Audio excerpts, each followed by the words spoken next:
No mês de Quisleu, no 20º ano do reinado do rei Artaxerxes, eu estava na fortaleza de Suzã, Hanani, onde meus irmãos veio me visitar com alguns homens que haviam chegado de Judá. Perguntei-lhes a respeito dos judeus que haviam regressado do cativeiro e da situação em Jerusalém. Eles responderam: as coisas não vão bem para os que regressaram à província de Judá. Eles estão passando por dificuldades e humilhações. O muro de Jerusalém foi derrubado e suas portas foram destruídas pelo fogo. Quando ouvi isso, sentei-me e chorei. Durante alguns dias lamentei, jejuei e orei ao Deus dos céus. Então disse: ó Senhor Deus dos céus, Deus grande e temível, que guardas tua aliança de amor leal para com os que te amam e obedecem a teus mandamentos. Ouve minha oração, olha do alto e vê que oro noite e dia por teu povo Israel. Confesso que temos pecado contra ti. Sim, minha própria família e eu temos pecado terrivelmente contra ti. Não temos obedecido a teus mandamentos, decretos e estatutos que nos deste por meio de teu servo Moisés. Por favor, lembra-te do que disseste a teu servo Moisés: se forem infiéis a mim, eu os dispersarei entre as nações. Mas se voltarem para mim e obedecerem a meus mandamentos e viverem de acordo com eles, então, mesmo que estejam exilados nos confins da terra, eu os reunirei e os trarei de volta ao lugar que escolhi para estabelecer meu nome. Amém? Coloque a mão no seu coração mesmo sentados. Pai Celestial, nós queremos aqui, Senhor, glorificar o teu nome por esta palavra. Senhor, em nome de Jesus, eu me escondo atrás da cruz e declaro a minha total dependência no Senhor. Senhor, em nome de Jesus, assim como teu Espírito falou grandemente ao meu coração, eu creio que hoje é noite de restauração. Eu creio, Pai, que hoje é restauração de muros neste lugar. Senhor, pessoas entraram aqui com situações tão difíceis, Senhor, muitas coisas ao chão. Senhor, e em nome de Jesus, eu creio, Pai, que através do poder da tua palavra, o Senhor vai levantar tudo que estiver caído. Senhor, em nome de Jesus, eu declaro a minha total dependência no Senhor. Fala conosco, Pai, e que a tua palavra produza o propósito para o qual está sendo enviada, em nome de Jesus. Quem crê diz amém. Aleluia. Igreja linda, eu creio demais que hoje é uma noite de restauração entre nós. Eu creio demais que o Senhor vai falar através dessa palavra situações onde nós entramos aqui e nós estamos precisando de uma resposta da parte do Senhor. O livro de Neemias é um livro que traz uma mensagem de encorajamento para as nossas vidas. Neemias fazia parte de uma geração de descendentes que eles eram judeus, mas que eles haviam nascido lá na Babilônia. Nós conhecemos a história que por 70 anos o povo de Judá ele ficou exilado lá na Babilônia, e o rei Nabucodonosor, ele que era o rei na época, ele invadiu Jerusalém, ele destruiu a cidade, o templo, os muros, as casas, levou o povo cativo e deixou Jerusalém totalmente em ruínas. Passado esses 70 anos de cativeiro, com a queda então do Império Babilônico, o povo, eles começam a voltar para Jerusalém. Imaginem vocês que neste período muitas pessoas, muitas crianças nasceram lá na Babilônia. Até então, os pais eles faziam um grande esforço para preservar a fé dessas crianças que nasciam nessa terra da Babilônia. Imaginem vocês que é como se nós mandássemos uma família para um país distante, e quando eles voltassem para a terra natal, por mais que eles ainda tivessem alguns traços de onde eles nasceram, para eles ia ser uma terra estranha.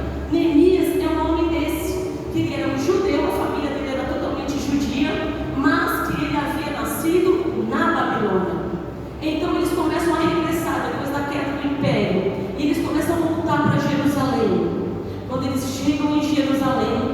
eles se deparam com uma cidade totalmente em ruínas. Eles se deparam com uma cidade onde não havia templos, não tinha casas, não tinha muros, não tinha nada. Mas eles precisavam começar a reconstruir a vida deles, eles precisavam recomeçar de alguma forma.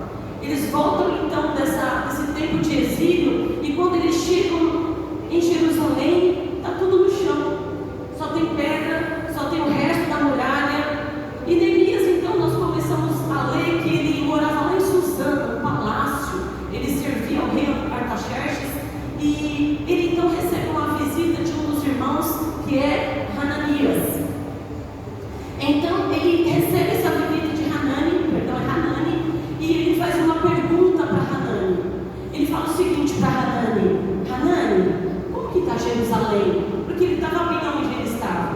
Ele estava lá no palácio, mas quando ele soube que o povo começa a voltar do exílio, ele então, assim como Hanani volta, e Esdras também começa a voltar desse exílio babilônico, ele fala o seguinte: como que está lá Jerusalém?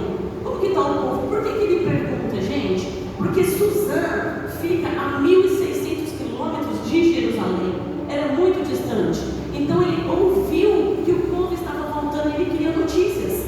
Então Hanani, ele começa a lhe perguntar como que estavam as coisas, e essa pergunta que ele fez para Hanani começa a mudar para sempre a vida de Neemias. Uma pergunta que ele fez mudou para sempre a vida de Neemias.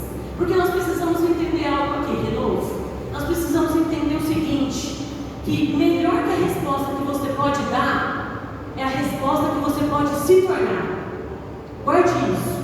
Melhor que a resposta que você pode dar a alguém é a resposta que você pode se tornar na vida de alguém. Tem respostas que é para você dar, mas tem resposta que é para você ser. E Neemias é este homem que ouve o relato de Hanani, ouve o relato de Esdras, os exilados, e então, diante de toda a destruição, toda a ruína, ele ouve que a terra de seus pais estava dessa maneira, e ele faz o seguinte: entenda que nunca que alguém na posição de Neemias trocaria o palácio pela terra de seus pais, uma terra que ele nunca havia visitado, uma terra que até então ele sabe que está totalmente em ruínas. E ele então, diante dessa notícia, diante de toda essa ruína, ele ficou sabendo que o povo também estava numa grande aflição. O povo está na miséria e os muros totalmente destruídos. Preste atenção, igreja. A profissão de Neemias naquela época, ele era copeiro. Ele nunca havia mexido em construção. Ele nunca havia mexido com nada daquilo que até então ele ouve a notícia de que estava totalmente em ruínas.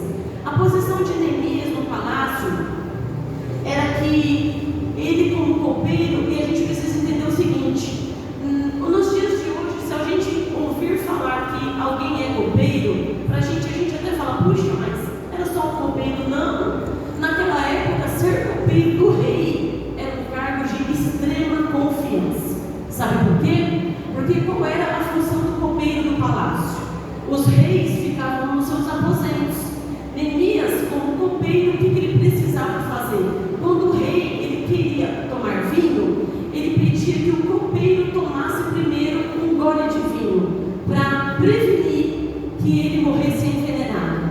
Então o que o copeiro tinha que fazer? Toda vez que servisse vinho para o rei, ele precisava então tomar antes, e se ele não morresse, ok, aí o rei tomava. Ou seja, ele tinha a função de preservar a vida do rei. E aí a gente começa a aprender algumas coisas aqui. Ele nunca havia, então, como eu comentei com vocês, trabalhado em obras antes. Ele era um copeiro, só que ele começa também a nos ensinar que não é porque você nunca fez algo que você não pode aprender. Ele podia muito bem se justificar o seguinte: puxa, a terra de meus pais está em ruína, não tem casa, não tem muro, não tem construção, não tem nada, mas eu estou aqui no palácio, eu não sei como fazer, eu não sei o que eu posso ajudar. Mas não, ele falou o seguinte: a terra de meus pais, a terra de meus antepassados está destruída, eu vou me levantar para construir esses muros. Eu creio demais, gente, que o Espírito Santo está falando conosco aqui, que nós precisamos nessa noite parar de darmos desculpa para aquilo que a gente não sabe fazer.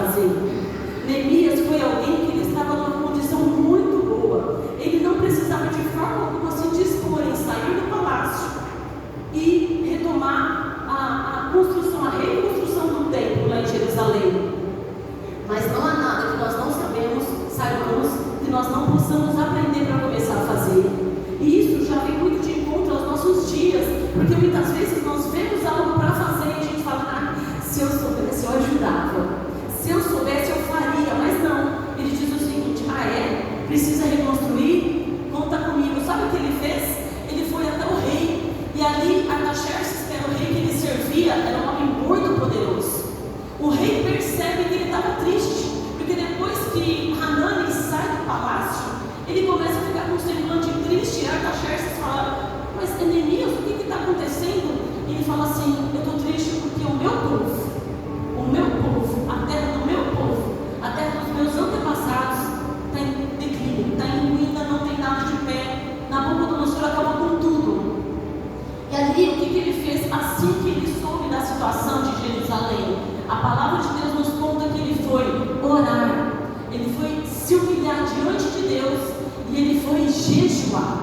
Ele toma uma atitude no mundo espiritual para que o Senhor movesse o coração do rei. Porque depois que ele teve esse posicionamento, o que ele chega para o rei e fala: me permita, por favor, me libere das minhas atividades aqui no reinado, para que eu possa ir lá e reconstruir o muro de Jerusalém. Sabe o que Artaxerxes fala? Vai sim, eu te libero, eu te dou até uma escolta para você chegar até lá. E lembra que antigamente ele não ia de avião, ele não via de meio de transporte nenhum, era numa caminhada de 1.600 quilômetros. O que a palavra está falando conosco, queridos? Que mais importante que a experiência que você precisa ou que você quer ter é a disponibilidade que Deus espera de você. Mais importante que a experiência é a sua disponibilidade. Que Deus, através da sua vida, Ele possa mudar a história da tua casa, Ele possa mudar a história da tua família, dos teus filhos, do teu casamento, que Ele possa mudar a vida de quem estiver perto de você e longe de você. Que você se levante nessa noite e saiba que, se você tiver a disponibilidade, Deus vai te dar a capacidade. Ele capacita, mas nós precisamos nos levantar. Este homem não tinha razão para o qual saiu de um palácio, ir para um lugar cheio de pedra, junto com Esdras, e falar: vamos reconstruir isso que está tudo em ruína. Imagina, ele não precisava disso, mas ele falou, foi alguém que foi a resposta. Foi alguém que, quando ele fez aquela pergunta para Hanani, ele falou assim: não, as coisas não vão ficar dessa maneira. Ele podia ter arrumado uma desculpa, mas ele decidiu se levantar e fazer alguma coisa. Ele não deu uma resposta, gente. Ele foi a resposta para essa situação. Ele não deu uma resposta, ele foi a resposta. É a mesma coisa que alguém chegar para qualquer um de nós e contarmos uma situação onde aquela situação precisa de uma intervenção, de uma ajuda. E a gente poderia falar: puxa, se eu soubesse, se eu tivesse experiência, se eu conseguisse, eu até ajudava. Não, o que Deus está dizendo é o seguinte: eu não quero a sua experiência, eu quero a sua disponibilidade. Então somente vá, que eu vou te capacitar para o que você está indo fazer. É isso, é a gente poder se levantar e sair da nossa zona de conforto. Neemias saiu da zona de conforto dele. E eu creio demais que Deus vai te levantar para ser resposta na vida de alguém. Eu creio que Deus vai te levantar para você ser a resposta na dor de alguém, na situação difícil na vida de alguém. Queridos, Deus conta conosco como igreja para sermos resposta neste tempo e nessa geração. Se nós ficarmos na nossa zona de conforto, muitas pessoas estão perecendo e nada vai mudar. Mas se a gente, a partir desse momento, olhar para a vida de Neemias, um copeiro que não precisava fazer nada, se dispôs a fazer, não porque ele sabia, mas porque ele cria que aquele que chamou capacitaria ele. Meu Deus do céu, através da vida deste homem, nós vamos entender o que aconteceu então com Jerusalém. É você olhar uma situação e falar assim: eu não sei como vai ser, eu não sei o que vai dar, mas eu vou. Eu não vou aceitar essa situação. Hoje, nós estamos diante de situações que muitas vezes precisa, sabe, de uma visita, não precisa de algo tão simples. E a gente fala: puxa, se eu pudesse eu te ajudava. Não é dinheiro, é a presença. Não é dinheiro, é sair, é ajudar alguém. Então, quando você olha uma situação como essa, eu creio demais que Deus está nos despertando nessa noite a fazer algo que a gente talvez não acha que temos capacidade para fazer.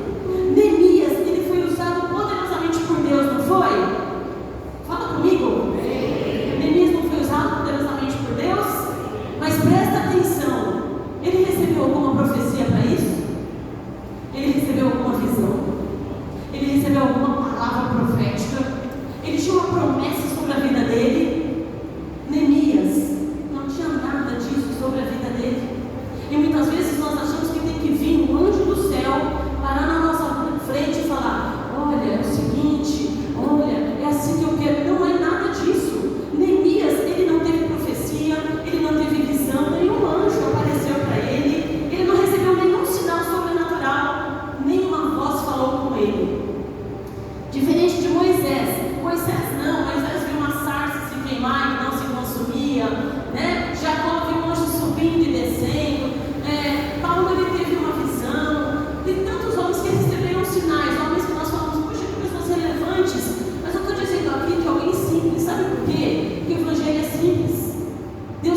ele ao propósito foi mostrar para ele, sabe o quê? Uma necessidade.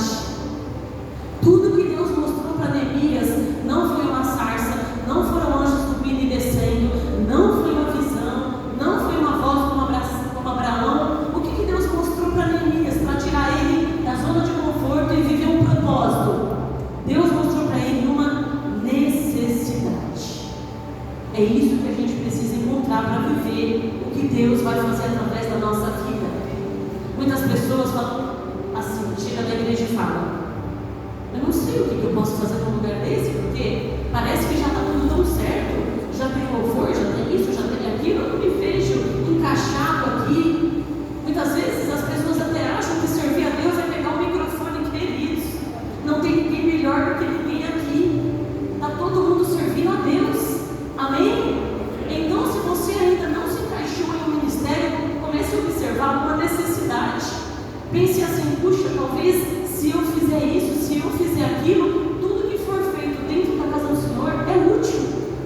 Então não é só o altar. Muitas vezes as pessoas pensam que altar é glamour. Não é. Altar é muita renúncia.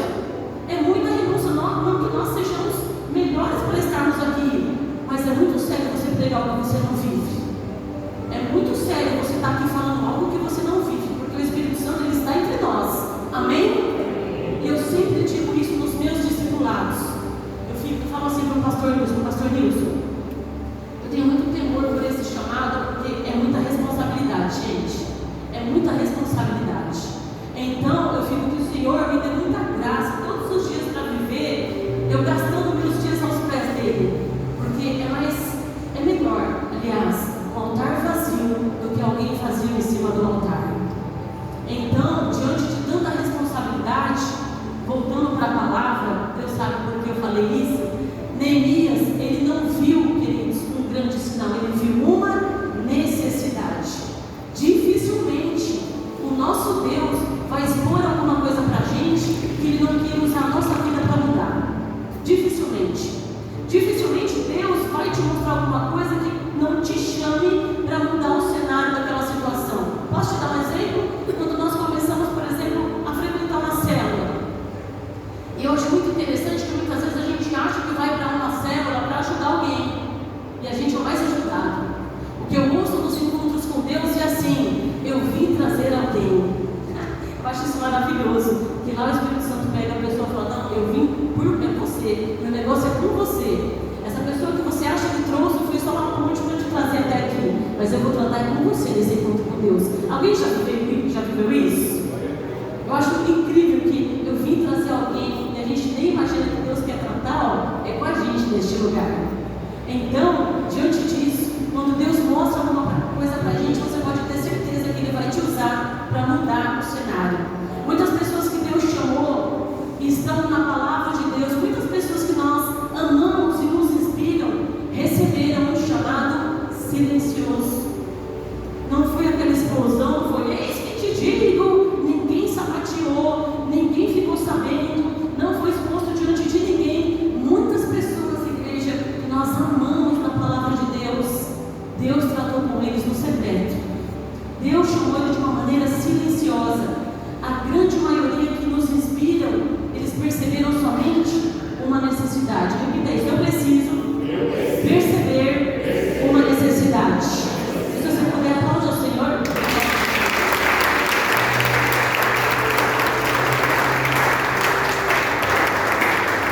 Pessoas que nós amamos e nos inspiram receberam chamados silenciosos. Posso te dar um exemplo? Davi, ele não recebeu nenhuma ordem para enfrentar Golias. Davi, ele não teve nenhum sinal milagroso para enfrentar Golias. Davi, para enfrentar Golias, ele percebeu que uma necessidade. Da mesma maneira, Elias, para ir lá e desafiar Acabe, ele não recebeu nenhum sinal. Ele foi lá e viu uma necessidade. Quando aquele povo todo começa a adorar Baal, e dizendo que Baal é que traria chuva, que Baal era o Deus, ele falou assim: não, eu não posso ficar de braço cruzado. Eu preciso mostrar para esse povo que Deus, o meu Deus, tem poder. Que se eu disser diante do Senhor, segundo a autoridade que Deus me deu, que não haverá chuva, não haverá chuva nem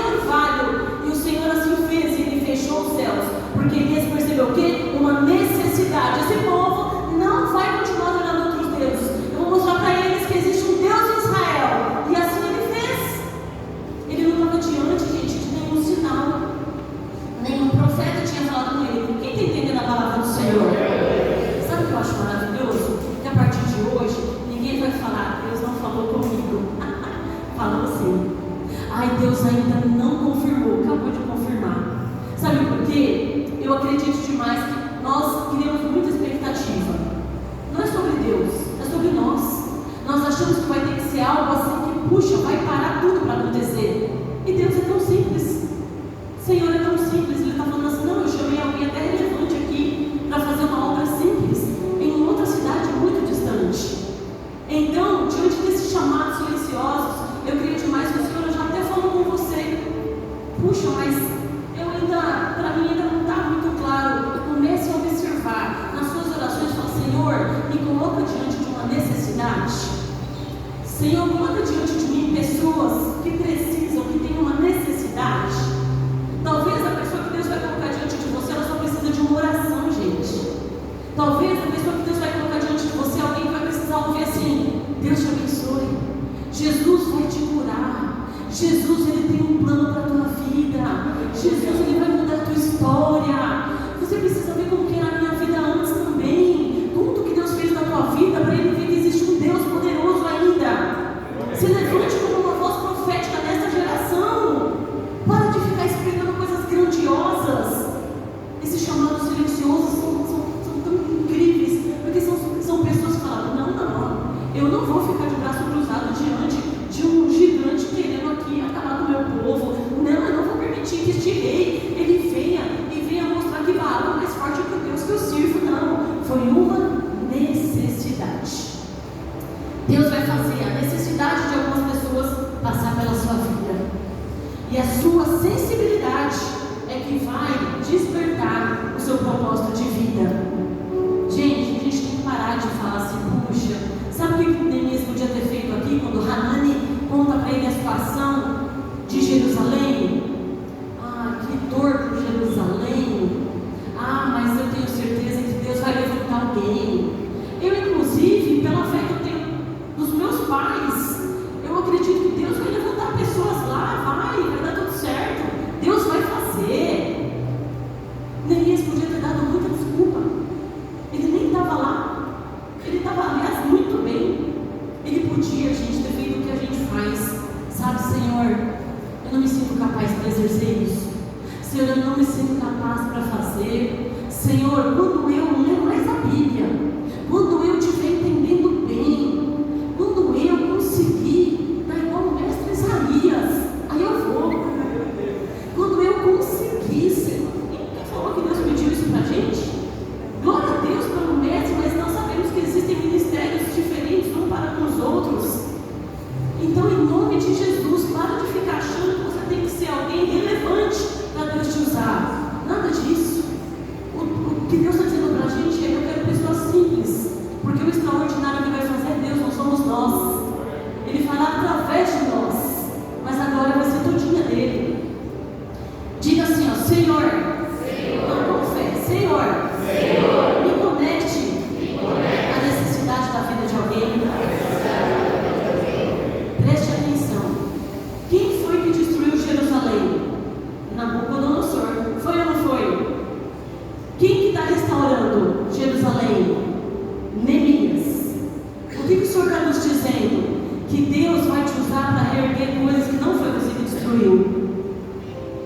Deus, eu vou repetir, Ele vai te usar para reerguer coisas que não foi você que destruiu. Deus vai te usar para curar pessoas que não foi você que machucou. Deus vai te usar, eu acredito que vocês deveriam tomar posse disso. Deus vai te usar para levantar pessoas que não foi você que derrubou. Deus vai te usar para animar pessoas que não foi você que desanimou. Queridos, nós precisamos estar atentos a tudo que Deus está falando. E Deus vai te usar para levantar esses muros que não foi você que derrubou, mas que vai usar a sua vida para restaurar todos eles, em nome de Jesus. Aleluia!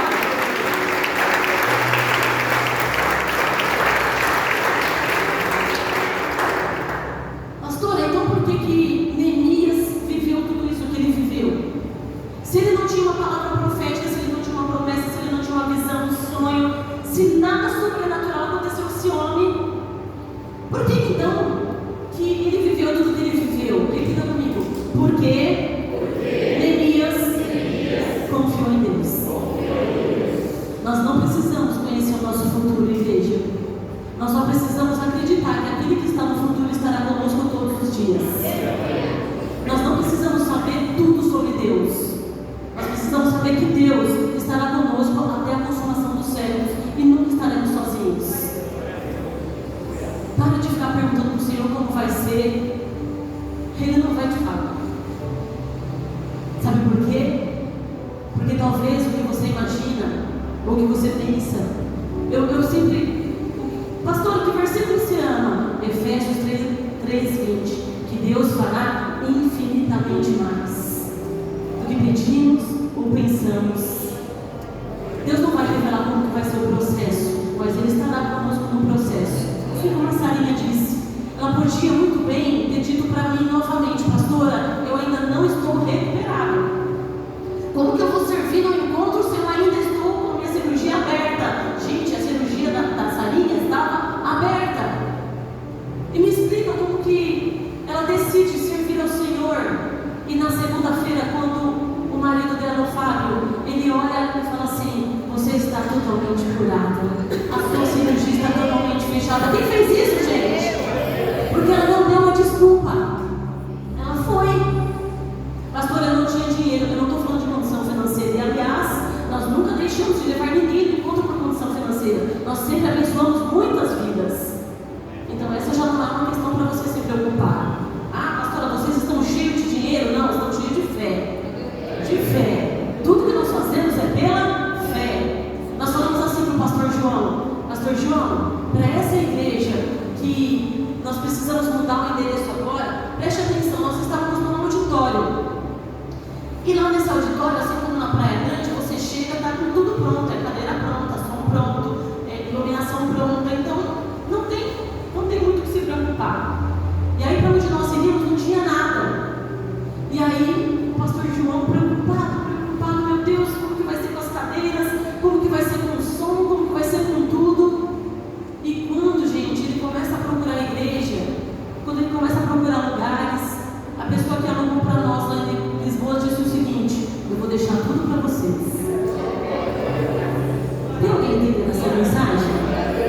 Por que vocês estão preocupados? Por que vocês estão desanimados? Por que vocês estão achando que vocês precisam ser muito além do que já são para fazer alguma coisa para Deus? Queridos, Deus, Ele vai nos surpreender todos os dias, porque Ele é Deus. Então somente se levante e faça, em nome de Jesus. O segredo de Neemias foi confiar em Deus. Ele tinha certeza que Deus estando com ele ia dar tudo certo. Então quando ele soube, quando Hanani conta a situação da cidade, Hanani não mentiu em nada, falou: está tudo em ruínas, não tem nada, não sobrou nada. Esse homem então, ele vai orar, ele vai se humilhar, ele vai jejuar, e ele vai ir diante de Deus. Ele confiou em Deus. Você vai precisar mais de coragem para viver o seu chamado do que de dinheiro. Repita isso: eu vou precisar mais de coragem do que de dinheiro. Mais de coragem do que tapinha nas costas. Tem gente que gosta, né, que fica dando tapinha nas costas. Vai, querido, vai que Deus é contigo, não precisa. E coragem não é ausência de medo. Aliás, o medo, ele é bom, sabia? Claro que na devida proporção, né? Porque o medo para as nossas vidas é um guarda-corpo, ele nos protege. Tem gente que abusa um pouco e não tem medo de nada, a gente sabe que a consequência não é muito boa. Mas esse homem, ele teve coragem. Ele decidiu sim viver essa missão. E eu quero declarar para vocês, em nome de Jesus, receba a coragem da parte de Deus, receba a ousadia da parte de Deus. Sabe que nós fomos, quando foi sábado, neste terreno que o pastor comentou com vocês, e estava uma chuva, e aí ele pegou e falou assim: gente, bora sair do carro, eu, ele e meu filho Lucas. A gente deixou a Laurinha porque a chuva estava muito forte, e nós entramos dentro daquele galpão, e aí ele já entrou, e aí ele falou assim: vamos fazer uma oração. Fizemos uma oração, e ele já entrou assim: ó, aqui é o altar, aqui as cadeiras, aqui é o kids, aqui é a mesa de som, aqui é o social, e ali dentro da cabeça dele já estava tudo desenhado. Eu falei assim: meu amor, ele falou assim: vocês vão sonhar comigo ou não vão? Eu falei: não, nós já estamos sonhando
em ruínas. Eu vou para cima. Eu vou reconstruir as muralhas de Jerusalém. Eu vou. E aí, preste atenção. Toda vez que nós nos levantarmos para fazer algo, o inferno também vai se levantar para tentar nos parar. Toda vez que formos fazer algo, o inferno vai mandar um secretário de lá para dizer para a gente que não vai dar certo. Nesse caso, Jerusalém era cercado de muitos povos em volta. E quando então Neemias decide reconstruir o muro, 3 líderes de nações diferentes se levantam. E nós conhecemos quem são esses 3 líderes. Sanbalat, quem mais? Imersos domingo cedinho. Sanbalat, Tobias e Gesem se levantam contra Neemias. Esses 3 líderes se levantam e falam assim: que fome? Que esse Neemias vai fazer o quê? Reconstruir os muros? Não vai reconstruir nada. Imagina, não tem como ele reconstruir nada. Nós não vamos permitir, sabe por quê? Porque nós conhecemos o poder desse povo aí. Esse povo, eles têm um Deus muito forte. Esse povo, eles servem a um Deus que já fez muitos milagres. E nós não vamos permitir que eles se levantem novamente. Estão voltando do cativeiro, e no cativeiro eles vão continuar. A cidade não será reconstruída. Nós não vamos aceitar que este povo se levante de novo. E eles começaram então a afrontar Neemias de 3 maneiras, exatamente das maneiras que vivemos quando nos levantamos para fazer algo para Deus. A primeira, eu já estou encerrando. Se o Jeová quiser subir, pode subir em nome de Jesus. A primeira maneira que o inimigo ele usa para nos parar quando a gente decide se levantar é a afronta. Repete comigo, afronta. Querido, como nós seremos afrontados quando nós nos levantarmos? Deixa eu te dar uma notícia. A primeira afronta, os primeiros a nos afrontarem serão quem estão partindo de nós, viu? Serão nossa família que não acredita em nós. Porque se a família não estiver conosco na mesma fé, eles vão olhar para nós como quem nós éramos e não como nós somos. Então eles não vão acreditar em nós. Se nós falarmos, nós vamos abrir uma célula. Você, eu te conheço, para. Vai fazer o que? Vai ajudar quem? Só estou ajudando em você. Então quando a gente se levanta para fazer algo, a afronta é o primeiro muro que o inimigo vai tentar colocar na nossa frente para a gente não avançar. Eles disseram o seguinte para Neemias: esse muro ele não tem resistência. Não tem resistência nenhuma, não vai suportar. Se uma raposa, a Bíblia diz, se uma raposa passar do lado e esbarrar, vai derrubar. A intenção é até boa, mas não vai durar muito tempo não. Alguém já ouviu desse tipo de coisa? Quando falar, agora eu vou ter um encontro, agora segura. Eu não tomo mais remédio, agora eu tenho fé para viver os planos do Senhor. Eu creio demais que tudo aquilo que eu deixei para trás ficou para trás. Agora eu vou viver uma nova vida. E aí aqueles que não acreditam, eles falam assim: para, você é fogo de palha. Daqui a pouco isso passa, você volta à vida que você tinha. Está repreendido em nome de Jesus.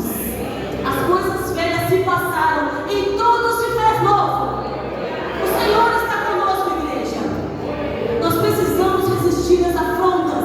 Toda vez que a gente se levantar para fazer algo, o inimigo vai mandar alguém para nos afrontar, para falar que não vai dar certo. Vocês estão comigo? A segunda coisa que o inimigo vem contra as nossas vidas quando a gente se levanta é trazer sobre a nossa vida uma ameaça. Repita isso: uma ameaça. Eles disseram que iam contra Neemias, eles iam guerrear contra Neemias e aquelas pessoas que estavam ali na reconstrução do muro. Olha o posicionamento de Neemias. Ele falou o seguinte: levem armas, mas também levem ferramentas de trabalho.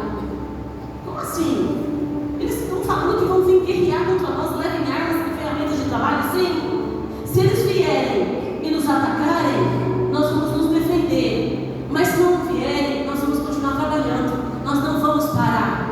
Porque a ameaça, ela tem exatamente isso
sair e deixar a porta aberta.